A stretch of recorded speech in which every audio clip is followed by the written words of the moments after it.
এসো কোরআনের আঙিনা, এসো শান্তির মোহনা। আপনি কি কখনো ভেবেছেন 1400 বছর আগে নাজিল হওয়া একটি গ্রন্থে সত্য লুকিয়ে থাকতে পারে, যা আধুনিক বিজ্ঞান আজও বিস্ময়ের সাথে আবিষ্কার করছে? কিভাবে একটি পবিত্র গ্রন্থ মানবজাতির জ্ঞানের সীমানা ছাড়িয়ে এমন তথ্য দিতে পারে যা বিজ্ঞানীরা সত্য প্রমাণ করতে শুরু করেছে?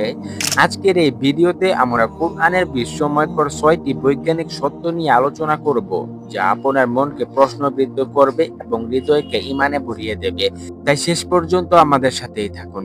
1 নম্বরে, পবিত্র কোরআন শুধু একটি ধর্মীয় গ্রন্থ নয়, এটি মানবজাতির জন্য দিক নির্দেশনার একটি সম্পূর্ণ পথ। আল্লাহ তাআলা বলেছেন, এটি একটি গ্রন্থ যাতে কোনো সন্দেহ নেই, মুত্তাকিদের জন্য পথ নিদর্শন। সূরা বাকারা আয়াত নং 2। কিন্তু এই গ্রন্থে এমন অনেক আয়াত রয়েছে যা বিজ্ঞানের সাথে এতটাই মিলে যায় যে বিজ্ঞানীরা নিজেরাই অবাক হয়ে যান।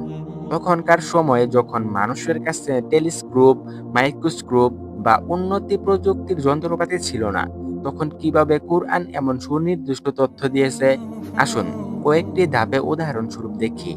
2 নাম্বার, আধুনিক বিজ্ঞান বলে আমাদের মহাবিশ্বের সূচনা হয়েছিল একটি মহাবিস্ফোরণের মাধ্যমে, যাকে বলা হয় বিগ ব্যাং। এই তথ্য অনুসারে পুরো মহাবিশ্ব একটি বিন্দুতে সংকুচিত ছিল এবং একটি বিস্ফোরণের মাধ্যমে এটি প্রসারিত হয়ে আজকের এই বিশাল মহাবিশ্বের রূপ নিয়েছে। এই সত্য বিশ্বকে প্রতিষ্ঠিত হয়। কিন্তু শুনুন, কোরআনে আল্লাহ তাআলা বলেছেন, যারা কুফরি করে তারা কি দেখে না যে আকাশমণ্ডলী ও পৃথিবী একত্রে মিলিত ছিল, অতঃপর আমি তাদের পৃথক করে দিয়েছি। সূরা আম্বিয়া আয়াত নং 30।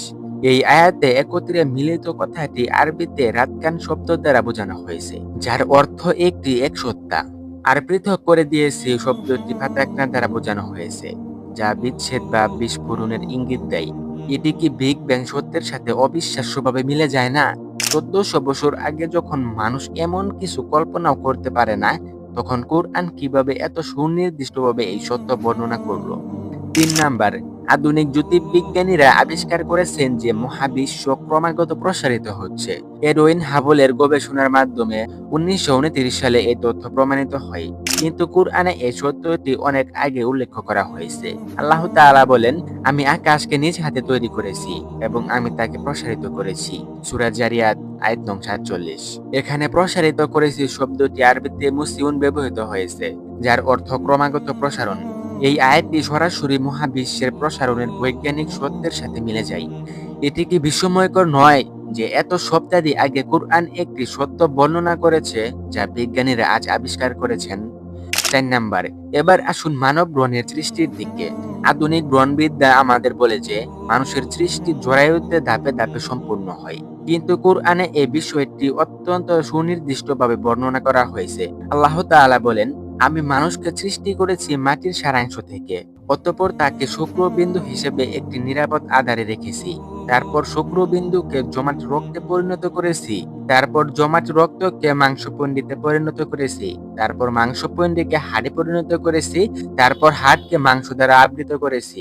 তারপর তাকে একটি ভিন্ন সৃষ্টিতে পরিণত করেছি।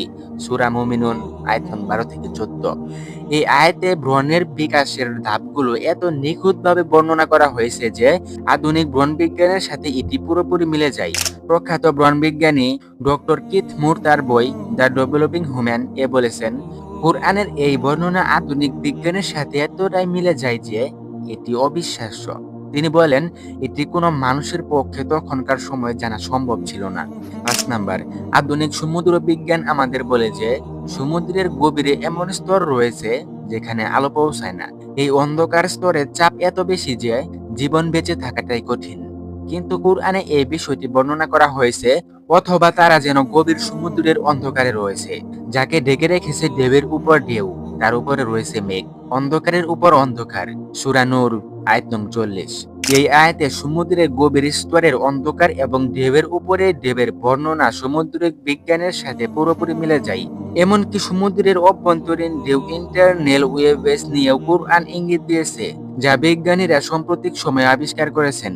6 নাম্বার, কোরআনের এই বৈজ্ঞানিক সত্যগুলো আমাদের শুধু বিস্মিতই করে না, বরং আমাদের স্রষ্টার মুহূর্তের কথাও স্মরণ করিয়ে দেয়। আল্লাহ তাআলা বলেছেন, নিশ্চয় আকাশমণ্ডলী ও পৃথিবীর সৃষ্টিতে রাত ও দিনের পরিবর্তনে জ্ঞানীদের জন্য নিদর্শন রয়েছে। সূরা আল ইমরান আয়াত নং 190। কোরআনের উদ্দেশ্য শুধু বৈজ্ঞানিক তথ্য দেওয়া নয়, বরং আমাদের স্রষ্টার প্রতি ঈমান আনা এবং তার পথে চলার জন্য পথ দেখানো। এই আয়াতগুলো আমাদের চিন্তা করতে উৎসাহিত করে, আমাদের হৃদয়কে আল্লাহর নূরের দিকে নিয়ে যায়। কোরআনে এই বিস্ময়কর তথ্যগুলো আমাদের সামনে একটি প্রশ্ন রাখে, এই গ্রন্থ কি সত্যি ঐশ্বরিক? আপনার মতামত কি? কমেন্টে জানান এবং এই ভিডিওটি শেয়ার করে অন্যদের কাছেও এই বার্তা পৌঁছে দিন। আরো এমন আলোচনার জন্য আমাদের চ্যানেলটি সাবস্ক্রাইব করুন। আল্লাহ তাআলা আমাদের সকলকে হেদায়েত দান করুন। আমিন।